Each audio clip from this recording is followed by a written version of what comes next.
Good morning बच्चों। आज हम लोग प्रत्यावर्ती धारा में ट्रांसफार्मर के बारे में पढ़ेंगे।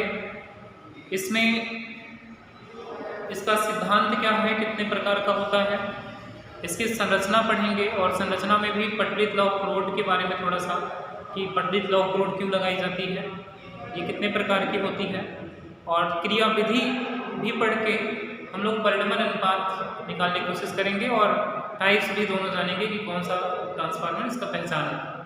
तो देखिए ट्रांसफार्मर बेटा क्या है। ट्रांसफार्मर प्रत्यावर्ती धारा परिपथ में वोल्टेज को परिवर्तित करने के लिए प्रयुक्त करने वाली एक युक्ति है। वोल्टेज परिवर्तित करता है, विभव को घटाता अथवा बढ़ाता है। ठीक है, हमने बताया था कि यदि किसी एक स्थान से वैद्युत शक्ति को दूसरे स्थान पर भेजना हो, यहाँ पर भेजना है और शक्ति में कोई क्षय ना हो, जितनी शक्ति यहाँ उतनी शक्ति वहाँ पे हमको पहुँचानी हो, इसके लिए हमारे पास प्रत्यावर्ती धारा के लिए केवल उपाय है, दृष्टि के लिए नहीं है। प्रत्यावर्ती में क्या करते हैं, शक्ति का सूत्र है बेटा VI, जितना VI यहाँ है उतना VI यहाँ आना चाहिए। V और I का गुणनफल बराबर होता है शक्ति। तो ये अगर शक्ति दोनों जगह देखें शक्तियां बराबर हैं तो कांस्टेंट रखते हुए हम लोग VI बराबर नियत रखते हुए इसका कांस्टेंट मान कांस्टेंट रखते हुए निकालेंगे तो V प्रोपोर्शनल आ जाएगा 1/I, मतलब V एंटी प्रोपोर्शनल होगा I के, तो I के मान को घटा बढ़ा के हम लोग V के मान को परिवर्तित कर देंगे बेटा। तो देखो अब ट्रांसफार्मर यही काम करता है, वोल्टेज को कम कर देगा, धारा को कम कर देगा तो वोल्टेज बढ़ जाएगा, और धारा बढ़ा देगा तो वोल्टेज घट जाएगा। तो धारा को परिवर्तित करते हुए वोल्टेज को कम ज़्यादा करता है, जिसके कारण अब देखिए यहाँ से मान लीजिए तार लगा देते हैं, हमें यहाँ से इसको ले जाना था, लेकिन जितनी शक्ति यहाँ से हमें वहाँ पहुँचानी थी वो शक्ति बहुत ज़्यादा है। उस शक्ति के कारण इससे जितनी करंट उत्पन्न हुई थी, जो धारा प्रेरित धारा उत्पन्न हुई थी बहुत अधिक थी, तो उस धारा को ले जाने के लिए हम बहुत मोटे तार की आवश्यकता पड़ रही है, और इतना मोटा तार प्रयुक्त करना काफ़ी कॉस्टली होगा और अनुपयुक्त भी होगा, इसको पहुँचाया नहीं जा सकता। तो इसके लिए हम क्या करते हैं, धारा को कम कर देंगे तो पतले तार द्वारा भी धारा पहुँचाई जा सकती है। तो क्या करता है ट्रांसफार्मर, इसी सिद्धांत पे धारा को कम कर देगा, धारा कम कर देगा वोल्टेज बढ़ जाएगा। ठीक है, धारा को कम करके वोल्टेज को बढ़ा देता है। यहाँ जब वोल्टेज बढ़ जाता है उच्च विभव कर देता है, विभव को क्या करता है, उच्च विभव, वोल्टेज बढ़ा देता है उच्च विभव। अब जब विभव बढ़ा दिया तो धारा क्या हो जाएगी बेटा, धारा को कम कर दिया, धारा कम किया विभव बढ़ा, विभव उच्च हुआ तो धारा क्या हो गई, निर्बल हो गई, जिसको हम कहेंगे धारा निर्बल। तो निर्बल धारा, यहाँ जो ट्रांसफार्मर लगा है, यहाँ ट्रांसफार्मर प्रयुक्त किया जाएगा। ये ट्रांसफार्मर क्या कर रहा है, विभव को बढ़ा दिया और धारा को घटा दिया। अब कम से कम धारा भेजी जा रही है उच्च विभव पर, इस पतले तार द्वारा चली जाएगी। अब मोटे तार की आवश्यकता नहीं है, एक पतले तार द्वारा इस धारा को लोग भेज सकते हैं। यहाँ जो धारा आ रही कौन धारा है, उच्च विभव पर निर्बल धारा। ठीक है, उच्च विभव निर्बल धारा। ठीक है, अब मान लीजिए यहाँ जो ट्रांसफार्मर है, एक ट्रांसफार्मर निकल हो गया, ये क्या करते हैं, ये पुनः विभव को बढ़ाने की जरूरत है। पहले विभव बढ़ा दिया गया है, इस विभव पर घर के उपकरण संचालित नहीं होंगे, तो इसके लिए क्या करता है, विभव को पुनः घटाता है। अब कैसे घटाएगा, इसी सिद्धांत पर बेटा, जब विभव घटाना होगा तो धारा को क्या कर देगा, बढ़ा देगा। तो धारा को जो कि निर्बल थी अब क्या कर देगा, प्रबल धारा में। तो यहाँ जो प्रबल धारा होगी, प्रबल धारा बदल देगा इसको निर्बल धारा को, और वोल्टेज क्या हो जाएगा, निम्न हो जाएगा, निम्न विभव। तो जब भी आप देखेंगे बेटा ये दोनों एक साथ देखेंगे, उच्च विभव निर्बल धारा, निम्न विभव प्रबल धारा। ठीक है, अगर इसमें कोई कंफ्यूजन रहा हो तो इसको क्लियर कर लें।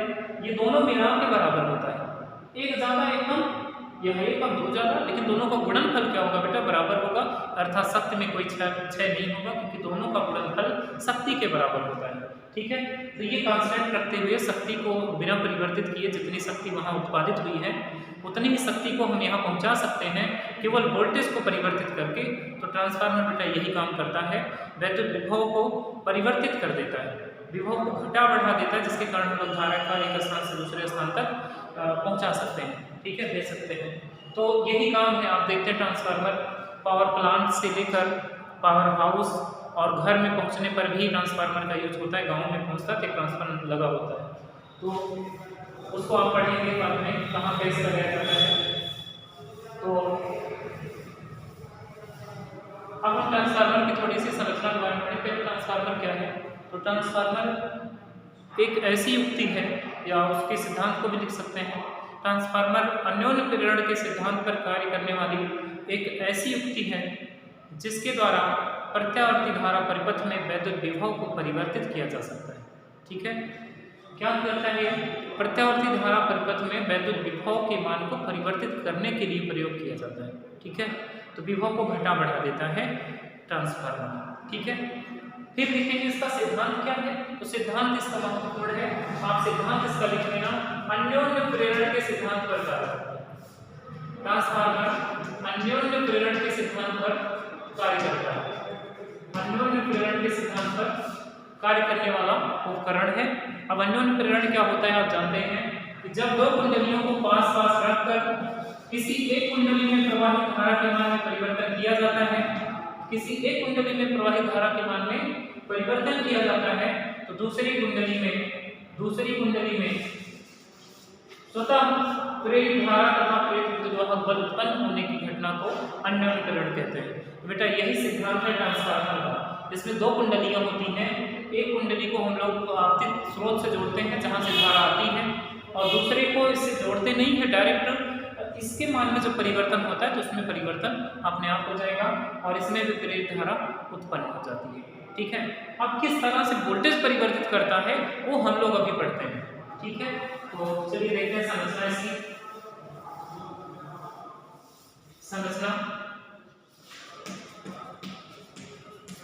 ट्रांसफार्मर की संरचना, बेटा इसमें पटलित लौह रोड होती है। पटलित लौह रोड में यहाँ लिख देता हूँ, बनाता हूँ।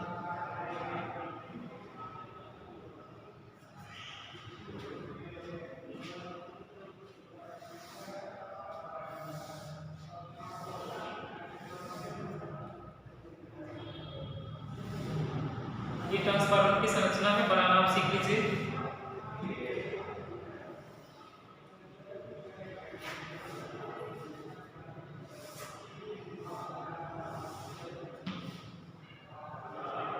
इसमें ये क्या है, 3D शेप में हमने बनाया है। अभी आपको दिख रहा होगा कि ये लोहा जैसे पूरा लोहे का ये बना हुआ है। ये इस तरह से है पूरा सॉलिड, और बीच में खोखला है, मतलब यहाँ से तार तांबे के तार लगे हुए जाएंगे, ठीक है। तो और इसमें ये पूरा लोहा नहीं है, क्योंकि अगर इस तरह से लोहे का प्रयोग हम कर देंगे तो इसमें इतनी ज़्यादा बहुत धारा उत्पन्न हो जाएगी कि ये जल जाएगा, रक्त तप्त हो जाएगा। तो इसके स्थान पे हम लोग इस तरह से लोहे का प्रयोग ना करके पटलित करके इसका प्रयोग करते हैं, मतलब ऐसे कई परतों में, जैसे कॉपी में कई पेज होते हैं उस तरह से इसको हम लोग सॉलिड बनाएंगे। इसको देखिए कैसे पटलित करेंगे, 3D भी दिखेगा।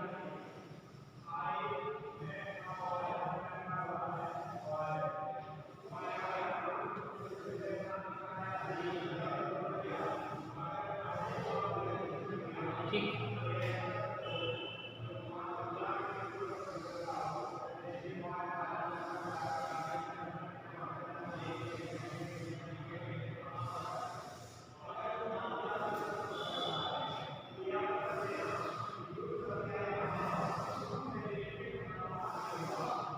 ये हो गया 3D शेप में। ये लौह रोड है, इसमें लोहे की परतें हैं कई सारी, कई परतों से बना हुआ एक लौह रोड है, जिसमें इसके ऊपर तांबे के तारों से निर्मित एक कुंडली बनाई है। तो दो कुंडलियां इसमें होती हैं, क्योंकि अन्योन्य प्रेरण में दो कुंडलियां होती है बेटा। एक कुंडली में प्रेरित धारा के मान में परिवर्तन होता है तो दूसरे में अपने आप धारा उत्पन्न होती है। तो देखिए एक कुंडली में, यहाँ पे एक कुंडली बनाते हैं, अंतर क्या है दोनों कुंडलियों में? एक कुंडली बेटा मोटे तार होंगे और दूसरे में पतले तार होंगे। मोटे तार के कई फेरे और मोटा तार होगा तो कम फेरे, और पतला तार होगा तो अधिक फेरे। मैं इधर बना देता हूँ मोटा तार, मोटा तार इधर बनाते हैं।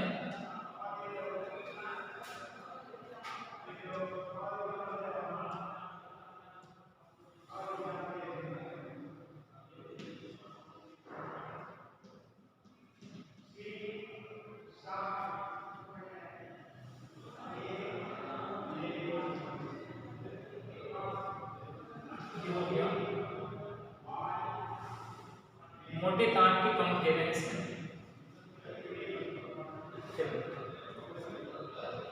इसको हमने कहा निवेशी। अब जहां से धार आ रही है उसको हमने जोड़ दिया, दो तार आते हैं, दोनों तारों को जोड़ दिया, इसको हम कहते हैं निवेशी। यहाँ पे है इनपुट, निवेशी जोड़ा गया है, इसको कहते हैं इनपुट। और इनपुट जिससे जुड़ा होगा, जिससे मेल से जुड़ा होगा, उसको हम कहते हैं प्राथमिक कुंडली। इस कुंडली को कहेंगे प्राथमिक कुंडली।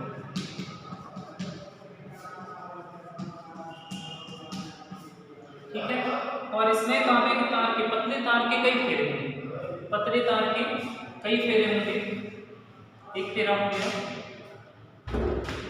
और इस तरह से इसमें पतले तार के कई सारे फेरे होते हैं। वीडियो चल रहा है जी कितना देर लगा? 10 मिनट उसके से। तब हम आपको यहाँ बेटा पतले तार के कई फेरे हैं।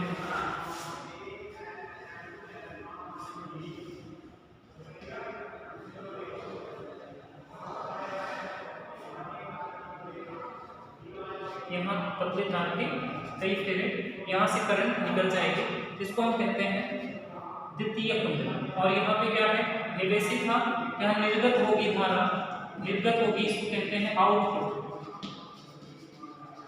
आउटपुट। और ये कौन सी कुंडली होगी, इसको कहा जाएगा द्वितीय कुंडली। लिख देता हूँ द्वितीय कुंडली। द्वितीय कुंडली, दो कुंडलियां हैं, प्राथमिक कुंडली और द्वितीय कुंडली।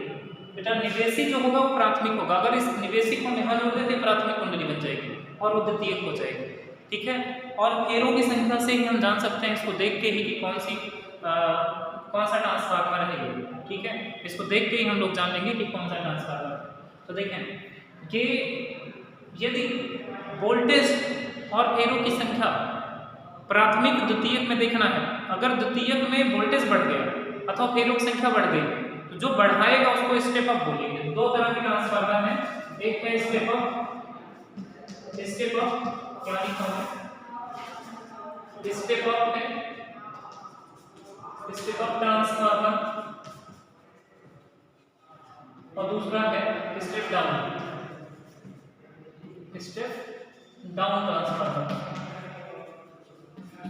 तो दो तरह के ट्रांसफार्मर होते हैं, स्टेप अप और स्टेप डाउन। तो स्टेप मतलब वोल्टेज को जो बढ़ाएगा, स्टेप अप को हम कहते हैं हिंदी में ऊंचाई ट्रांसफार्मर, ऊंचाई ट्रांसफार्मर, और इसको कहते हैं अपचाई, अपचाई ट्रांसफार्मर। ठीक है। स्टेप अप क्या करता है, वोल्टेज को बढ़ाता है, स्टेप डाउन वोल्टेज को घटाता है। तो आप इससे ही देख सकते हो, जो वोल्टेज को बढ़ाएगा आप कर दे, वोल्टेज को बढ़ाएगा ऊंचाई ट्रांसफार्मर। अब इसको कहेंगे क्या परिभाषा, अगर हमें ऊंचाई ट्रांसफार्मर बताना है, सिर्फ ऊंचाई, तो हम लोग कहेंगे कि वह ट्रांसफार्मर जो देखो निम्न विभव को उच्च पे करे। तो निम्न विभव के साथ अभी पहले हमने बताया था, निम्न विभव के साथ कौन सी धारा आएगी, प्रबल धारा। ठीक है। वह ट्रांसफार्मर जो निम्न विभव की प्रबल धारा को उच्च विभव की दुर्बल धारा में बदल देता है, वह ट्रांसफार्मर जो निम्न विभव की प्रबल धारा को उच्च विभव के निर्बल धारा में बदल देता है, ऊंचाई ट्रांसफार्मर कहलाता है। अपचाई में इसका उल्टा होगा, जो स्टेप डाउन वोल्टेज को क्या करेगा, कम कर देगा, और वोल्टेज पहले अधिक रहा होगा बाद में कम। अगर वोल्टेज पहले अधिक है तो धारा क्या थी, डाउन थी, धारा न्यूनतम थी। ठीक है, निर्बल धारा कहेंगे वह ट्रांसफार्मर जो उच्च विभव तथा निर्बल धारा को निम्न विभव तथा प्रबल धारा में बदल देता है, अपचाई ट्रांसफार्मर कहलाता है। कंफ्यूज न हो, सिर्फ एक को याद करिए, एक को याद करिए। आप परिभाषा में क्या लिखोगे, वह ट्रांसफार्मर ऊंचाई का बताता है जो निम्न विभव से शुरू करिए, क्योंकि निम्न से उच्च करेगा ना, वोल्ट बढ़ा रहा है, निम्न विभव को क्या कर दे, उच्च विभव में बदल दे। अब इसके साथ आपको धारा जोड़नी, निम्न विभव तो प्रबल धारा, और इसके साथ निर्बल धारा। वह ट्रांसफार्मर जो निम्न विभव की प्रबल धारा को उच्च विभव की निर्बल धारा में बदल देता है, ऊंचाई ट्रांसफार्मर कहलाता है। ठीक है, तो ये इसकी परिभाषा होगी, दो तरह की हुई। अब आगे देखिए हम लोग कुछ चीजें इसमें निकालेंगे, इसकी क्रिया विधि क्या है बेटा, संरचना में थोड़ा सा 2-3 लाइन लिख लेना, फिर फिगर बना देना, तो फिगर मेन होता है। तो इसमें हम लिखेंगे कि इसमें कई सारी पटलित लौह रोड एक के ऊपर एक रखकर बनाई जाती है। एक के ऊपर एक रखकर पटलित लौह रोड बनाई गई है। उस पर तांबे के मोटे तारों के कम फेरे तथा पतले तारों के अधिक फेरे लगे होते हैं। एक कुंडली को प्राथमिक कुंडली तथा दूसरी को द्वितीय कुंडली कहते हैं। अब किसको प्राथमिक कहते हैं, जरूरी नहीं है कि मोटे तार वाले को प्राथमिक कहें, तो कुछ भी हो सकता है। जहां मैच जुड़ा है, अगर यहाँ इसमें जुड़ा है ये प्राथमिक, इसमें जुड़ा है यहाँ से निकल रही है, तो हो जाएगा ये द्वितीय, ये प्राथमिक। ठीक है। अब बेटा ट्रांसफार्मर का संकेत क्या है इसका, एक चीज और संकेत बता रहा हूं मैं।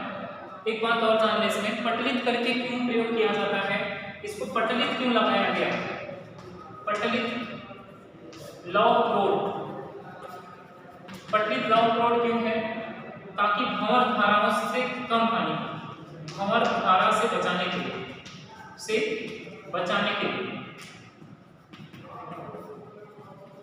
तो कम धाराएं उत्पन्न होंगी, ऐसा नहीं है कि दोनों तो हो जाओगे, लेकिन कम धाराएं उत्पन्न होंगी, नेट बहुत ज्यादा शक्ति से होती है। ठीक है, तो ये हो गया इसमें।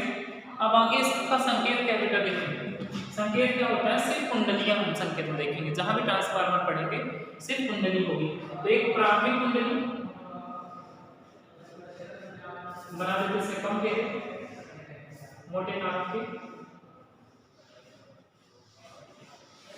ठीक है, प्राथमिक होगी, इसी को कौन बना रहा है, बीच में पटलित लौह रोड, ये लौह रोड होगी। अब ये हो गया प्राथमिक, जिसमें निवेशी जुड़ा होगा, और ये हो गया द्वितीय, पटलित तारों के अनेक फेरे, ये हो गया द्वितीय कुंडली। ठीक है, इस तरह से ट्रांसफार्मर का संकेत होता है। ट्रांसफार्मर ऐसे ही दिखाया जाता है। इसको देखकर हम जान सकते हैं कि ऊंचाई है कि अपचाई, लेकिन कब, जब हमें निवेशी और निर्गत पता है। बेटा अगर निवेशी यहाँ है, यहाँ निवेशी है मतलब इनपुट है, और यहाँ निर्गत आउटपुट है, तो देखेंगे फेरों की संख्या घट रही बढ़ रही है। प्राथमिक पहले है और द्वितीयक बाद में, तो द्वितीयक में बढ़ जाए तो स्टेप अप हो गया, ऊंचाई हो जाएगा। यहाँ कम फेरे हैं। प्राथमिक कुंडली में फेरों की संख्या को बेटा NP से दिखाते हैं, द्वितीय कुंडली में फेरों की संख्या को NS से दिखाते हैं। NP NS ये सेकेंडरी है। NP पहले कम था, बाद में ज्यादा हो जाए। जैसे इसमें देखो 4 फेरे, 3 से 4 फेरे, 3 फेरे, और इसमें 12 फेरे हो गए। तो क्या हो रहा है, प्राथमिक पहले इतना थे और दूसरे में कितने हो गए। अगर फेरों की संख्या बढ़ रही है तो क्या करेगा, वोल्टेज भी इसी अनुपात में बढ़ा देगा। अगर यहाँ 10 वोल्ट लगाते हो, 10 वोल्ट प्राथमिक में EP या VP, 10 वोल्ट में प्राथमिक, तो द्वितीयक में कितना हो जाएगा बेटा, 4 गुना ये बढ़ा है, 4 गुना ये बढ़ जाएगा, VS हो जाएगा 40 वोल्ट। ये ट्रांसफार्मर क्या कर रहा है, वोल्टेज को बढ़ा रहा है, इसलिए ऊंचाई ट्रांसफार्मर हुआ। बेटा न्यूमेरिकल भी ऐसे ही लगाना है, न्यूमेरिकल में भी यही रहेगा। दिया रहेगा प्राथमिक कुंडली में 300 फेरे हैं, द्वितीय कुंडली में 600 फेरे हैं। यदि प्राथमिक कुंडली में 50 वोल्ट वोल्टेज लगाया जाए तो द्वितीयक में कितना वोल्ट प्राप्त होगा। प्राथमिक में इतनी धारा हो तो द्वितीयक में कितनी धारा होगी। कुछ न्यूमेरिकल का वीडियो हमने भेजा भी है कल, ठीक है। तो अभी देख लेते हैं सबको, फिर कैसे प्राप्त करेंगे। तो संरचना समझ गए। क्रिया विधि पढ़ते हैं, क्रिया विधि में हम लोग इसका डेरिवेशन करेंगे। तो ये संरचना हो गई क्रिया विधि, वर्किंग ये कैसे कार्य करता है, थोड़ा सा इसमें मानिए भी समझेंगे हम। तो देखें बेटा, जब इसमें प्रत्यावर्ती धारा प्रवाहित होती है तो हम जानते हैं प्रत्यावर्ती धारा अपने प्रति साइकिल में एक चक्र में 2 बार अधिकतम मान प्राप्त करती है और 2 बार न्यूनतम मान प्राप्त करती है। तो यहाँ पे धारा का मान 2 बार अधिकतम होगा और 2 बार न्यूनतम हो जाएगा। तो यहाँ धारा कम और ज्यादा होगी। तो आपने पढ़ा था कि किसी कुंडली में धारा के मान में परिवर्तन होता है तो कुंडली के भीतर जो चुंबकीय क्षेत्र V बराबर म्यू नॉट NI होता है, ये भी परिवर्तित होगा। और चुंबकीय क्षेत्र में अगर परिवर्तन हो रहा है, फ्लक्स का सूत्र है VA cos थीटा। अगर V में परिवर्तन हुआ तो फ्लक्स में भी परिवर्तन हो जाएगा। और फैराडे ने नियम दिया है कि फ्लक्स में परिवर्तन की ऋणात्मक दर उसमें प्रेरित विद्युत वाहक बल के बराबर होती है। अर्थात किसी कुंडली से बद्ध अगर फ्लक्स के मान में परिवर्तन होगा तो उसमें विद्युत वाहक बल उत्पन्न हो जाएगा। और इसी सिद्धांत पर जब इसमें धारा प्रत्यावर्ती धारा प्रवाहित की जाती है और धारा के मान में लगातार परिवर्तन होता है, ये जो लोहा है लौह ये चुंबकित हो जाता है। क्योंकि आप जानते हैं कि एक लोहे को चुंबकीय क्षेत्र में रखने पर चुंबक की तरह व्यवहार करने लगता है, अर्थात इसमें जो चुंबकीय क्षेत्र उत्पन्न होगा, इस चुंबकीय फ्लक्स में परिवर्तन, चुंबकीय फ्लक्स के कारण ये पूरे पूरे लोहे में चुंबकीय बल रेखाएं ऐसे उत्पन्न हो जाएंगी और ये बल रेखाएं यहाँ भी उत्पन्न होंगी, ये बल रेखाएं यहाँ भी उत्पन्न हो जाएंगी और पूरे लोहे में ये पूरी तरह चुंबकित हुआ। जब ये बल रेखाएं इसमें से गुजरेंगी तो यहाँ धारा का मान घट बढ़ रहा है तो फ्लक्स भी घटे बढ़ेगा और इसमें जो फ्लक्स घटे बढ़ेगा तो उसी आवृत्ति की, जिस आवृत्ति की उसमें धारा आपतित हो रही है, उसी आवृत्ति की धारा यहाँ उत्पन्न हो जाएगी और वोल्टेज इसी अनुपात में भी परिवर्तित होगा, उसको हम लोग देखेंगे। ठीक है, तो यहाँ पे भी धारा निर्गत हमको प्राप्त हो जाती है बिना इसके संबंधित हुए। ठीक है, तो यहाँ पे प्रत्यावर्ती धारा आउटपुट प्राप्त हो जाएगा। अब वोल्टेज को घटाना या बढ़ाना है तो किस ट्रांसफार्मर का प्रयोग करना है हमें, ऊंचाई या अवचाई का?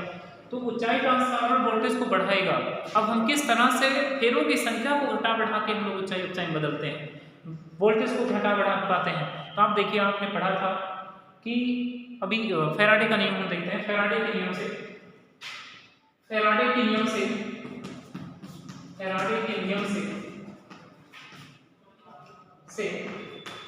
प्राथमिक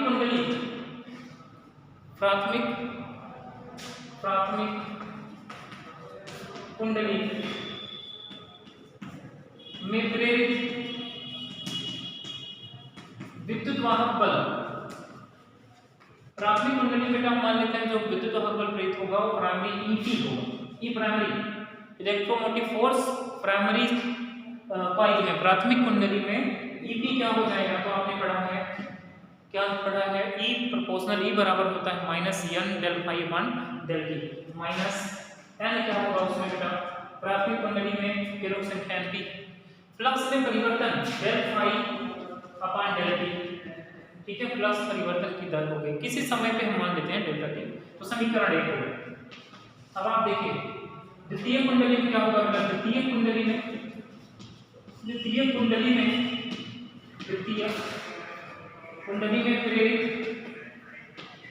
प्रेरित विद्युत वाहक बल, इसको हमने ES मान लिया, ES बराबर हो जाएगा minus NS delta phi upon delta t. समीकरण 2 हो गया, इंपॉर्टेंट चीज है समीकरण 2। अब आगे देखें बेटा, भाग दे दीजिए समीकरण 1 भागे 2 से, या समीकरण 2 को समीकरण 1 से भाग दे दीजिए तो आ जाएगा ES बटे EP बराबर इतना बटे इतना, del phi upon del t cancel हो जाएगा, NS अपान NP आ गया, माइनस भी कैंसिल हो जाएगा। एक बात और ध्यान देना बेटा, यह जो फ्लक्स में परिवर्तन हमने लिखा है, जितना फ्लक्स में परिवर्तन प्राथमिक कुंडली में है जरूरी नहीं है दूसरी कुंडली में भी उतने फ्लक्स में परिवर्तन हो।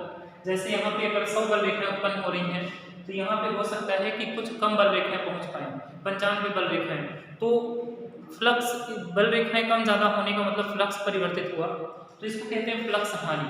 तो ट्रांसफार्मर में एक हानि ये भी होती है, फ्लक्स हानि। अभी हानियों में पढ़ना है, तो कुछ बल रेखाएं यहाँ जितनी बल रेखाएं जब नहीं पहुंच पाती तो उसको हम कहते हैं फ्लक्स हानि। इसमें क्या होता है? फ्लक्स हानि हो जाती है। तो इसमें ट्रांसफार्मर जो होगा कुछ ना कुछ ऊर्जा का हानि तो करता है, ध्वनि के रूप में, उष्मा के रूप में, उष्मा और धाराओं से भी उत्पन्न हो सकती है, ताम्र हानि होती है इसमें, जो तांबे के तार हैं। ठीक है, अब इसको हम बताते हैं कौन कौन सी हानियाँ होती हैं। फ्लक्स हानि अभी मैं बता रहा हूँ कि जो फ्लक्स यहाँ उतना फ्लक्स जरूरी नहीं यहाँ हो, अर्थात ये चीज उतना जो हमने लिख दिया है जितना फ्लक्स यहाँ है उतना फ्लक्स परिवर्तन यहाँ जरूरी नहीं है। लेकिन एक आदर्श ट्रांसफार्मर की हम कल्पना करेंगे कि आदर्श ट्रांसफार्मर में कोई शक्ति क्षय नहीं होगी, जो कि संभव नहीं है, लेकिन हम आदर्श ट्रांसफार्मर की बात कर रहे हैं यहाँ पे, तो उतना ही फ्लक्स हमने मान लिया। तो ये एक सूत्र प्राप्त हुआ बेटा, इसको कहा जाता है परिणमन अनुपात। यही था परिणमन अनुपात। तो परिणमन अनुपात क्या है, अभी हम लिख देते हैं इसको। द्वितीय कुंडली में फेरों की संख्या तथा प्राथमिक कुंडली में फेरों की संख्या के अनुपात को परिणमन अनुपात कहते हैं। तो इसको आप जान लेना, परिणमन अनुपात, इसको R से दिखाते हैं। तो R बराबर होता है, इसको बराबर हम R कर देंगे।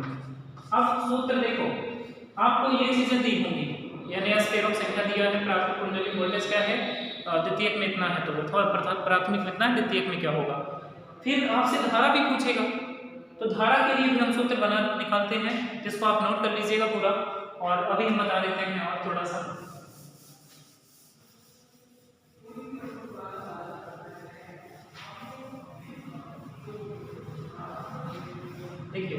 अभी आया है ES अपान EP बराबर NS अपान NP, इसी को आपने कह लिया परिणाम अनुपात R। ठीक है, अब बेटा देखिए आपने पढ़ा है यदि शक्ति 6 शून्य हो, निवेशी शक्ति बराबर निर्गत शक्ति हो, निवेशी शक्ति बराबर निर्गत शक्ति, तो VP प्राथमिक में VPIP बराबर हो जाएगा VSIS, प्राथमिक वोल्टेज प्राथमिक धारा बराबर द्वितीयक वोल्टेज द्वितीयक धारा, तो यहाँ पे आ जाएगा VS upon VP equal IS को इधर भेजें IP अपान IS, तो यहाँ से देखिए आप VP अपान VS अपान VP को हम IP अपान इस विपरीत होता है, सिर्फ धारा विपरीत होगी, जितने भी हैं सबको आप देख लीजिए LP NS अपान NP बराबर ES अपान EP बराबर VS अपान VP, सब में ऐसे लेकिन धारा उल्टा हो जाएगी IP अपान IS, इसको आप ध्यान रखना। और इसी को हम कहते हैं परिणाम अनुपात, इसको नोट कर लीजिए। इसमें जो न्यूमेरिकल आता है सिर्फ 2 का मान दिया होगा, तीसरा ज्ञात करना होगा, तो सबको एक साथ प्रयुक्त नहीं करना है। जैसे दिया गया है प्राथमिक वोल्टेज 100 है, प्राथमिक वोल्टेज 100 है, द्वितीयक वोल्टेज 500 है। पहले में अगर 100 फेरे हैं या पहले में 5 फेरे हैं तो दूसरे में कितने फेरे होंगे निकालिए, तो आप सिर्फ इन दोनों को लेना, बाकी सब छोड़ देना, अर्थात ये लिखना है आपको। ठीक है, N और V में संबंध, यदि आपसे पूछा जाए कि प्राथमिक में कितने फेरे, द्वितीयक में कितने फेरे हैं, पहले में 2 एम्पीयर की धारा प्रवाहित करें, दूसरे में क्या प्राप्त होगी, तब आप ये सूत्र प्राप्त लिखेंगे NS/NP बराबर IP अपान IS। इस सूत्र में आप प्राथमिक धारा रख देना, फेरों की संख्या रख देना, द्वितीयक में फेरों की संख्या प्राथमिक में, तो धारा का मान आ जाएगा। ठीक है, अब थोड़ा सा हम लोग परिणाम अनुपात के बारे में जानेंगे, परिणाम अनुपात क्या है, और इसके आधार पर ट्रांसफार्मर पहचानना होता है कि कौन सा ट्रांसफार्मर है। ये कंपटीशन में पूछता है परिणाम अनुपात का मान 1 से अधिक है, तो बताइए कौन सा ट्रांसफार्मर है। तो ट्रांसफार्मर पहचानने के लिए 3-4 विधियां हैं, आप देख के बता सकते हैं कौन सा ट्रांसफार्मर है। जैसे ये कुंडली है, इसमें कम फेरे हैं, दूसरी कुंडली में कई सारे फेरे हैं, तो ये फेरों की संख्या दूसरी में बढ़ गई, बस इतना दिया हो कि द्वितीयक है और ये प्राथमिक कुंडली है, तो फेरों की संख्या बढ़ रही है, तो स्टेप अप होगा, ये वोल्टेज बढ़ाने वाला, इसको हम कहेंगे ऊंचाई ट्रांसफार्मर। ठीक है, NS बढ़ रहा है, NP घट रहा है। R आपने पढ़ा, R बराबर क्या होता है, NS अपान NP होता है, R बराबर NS अपान NP। तो R का मान क्या आएगा बेटा, अगर दूसरे में फेरों की संख्या अधिक है, दूसरे मान लो 20 के, प्राथमिक में कितने हैं, प्राथमिक में 5 फेरे हैं, फेरों की संख्या बढ़ रही है, तो R का मान कितना आएगा, 4 आएगा, जो कि 1 से ज्यादा है। हमें सिर्फ ये पढ़ना है कि 1 से कम है ज्यादा। यदि परिणाम अनुपात का मान 1 से अधिक है तो उसको हम कहते हैं ऊंचाई ट्रांसफार्मर, यदि परिणाम अनुपात का मान 1 से कम है तो अपचाई ट्रांसफार्मर। पढ़ाना है क्या, बस 1 मिनट खाली बता दें ऊर्जा हानि। ट्रांसफार्मर में जो सबसे महत्वपूर्ण है वो है ऊर्जा हानि। ऊर्जा हानि, ट्रांसफार्मर में जो ऊर्जा हानि है ये पूछा जाता है, और हेडिंग आगे इसको लिखेंगे। तो देखिए ऊर्जा हानि, ठीक है, तो ट्रांसफार्मर में ऊर्जा हानियां हेडिंग डाल देना। भंवर धारा के कारण, जो कि सबसे महत्वपूर्ण है, भंवर धारा के कारण, भंवर धारा से। दूसरा है ताम्र हानि, ताम्र हानि। तीसरा भी हमने बताया फ्लक्स हानि, फ्लक्स हानि। और चौथा लिख लेना शैथिल्य हानि भी जरूरी है, शैथिल्य हानि, शैथिल्य हानि। ठीक है, तो ये हानियां 2-3 हेडिंग डाल के आप लिखिएगा, भंवर धारा से हानि। अब इसके बारे में देखिए, जब भी एग्जाम में पूछा जाए बेटा 4 हेडिंग कम से कम जरूर डालना। ध्वनि में भी लिख सकते हैं, लेकिन ध्वनि उतना ज़्यादा नहीं है, ध्वनि में बहुत ज़्यादा हानि नहीं होती। तो आप देखें सबके बारे में समझ लें। भंवर धारा से क्या बेटा, वैसे पठित करके लौह क्रोड प्रयोग किया गया है, वहाँ पे पठित लौह क्रोड, तो भंवर धारा कम उत्पन्न होती है, लेकिन फिर भी उसमें जरूर कुछ ना कुछ शक्ति का क्षय होता है इस ट्रांसफार्मर में।